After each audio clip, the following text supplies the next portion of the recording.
Bismillahirrahmanirrahim. Assalamualaikum warahmatullahi wabarakatuh. Bertemu kembali di materi pelajaran PPKN kelas 10. Semoga semuanya dalam keadaan sehat walafiat.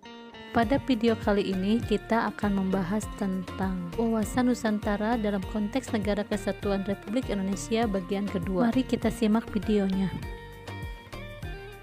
Pada pertemuan yang kedua ini, kita akan membahas tentang kedudukan, fungsi, dan tujuan dari wawasan Nusantara. Wawasan Nusantara berkedudukan sebagai visi bangsa, yaitu menjadi bangsa yang satu dengan wilayah yang satu dan utuh.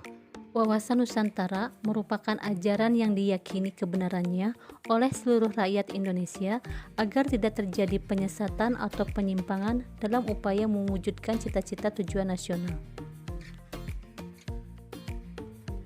Mari kita lihat kedudukan wawasan Nusantara dalam paradigma pembangunan nasional. Dalam piramida tersebut, Pancasila berada pada posisi paling atas. Pancasila sebagai falsafah, ideologi bangsa dan dasar negara berkedudukan sebagai landasan ideal.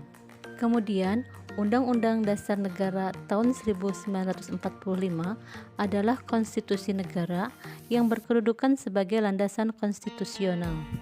Selanjutnya, wawasan Nusantara sebagai visi bangsa berkedudukan sebagai landasan visional.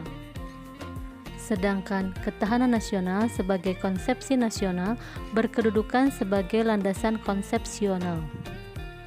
Yang terakhir, dokumen rencana pembangunan sebagai politik dan strategi nasional atau sebagai kebijakan dasar nasional yang berkedudukan sebagai landasan operasional.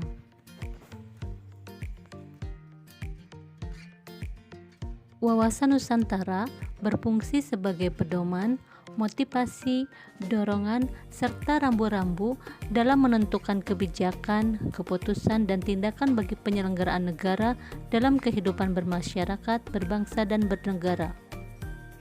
Ada macam-macam fungsi dari wawasan Nusantara.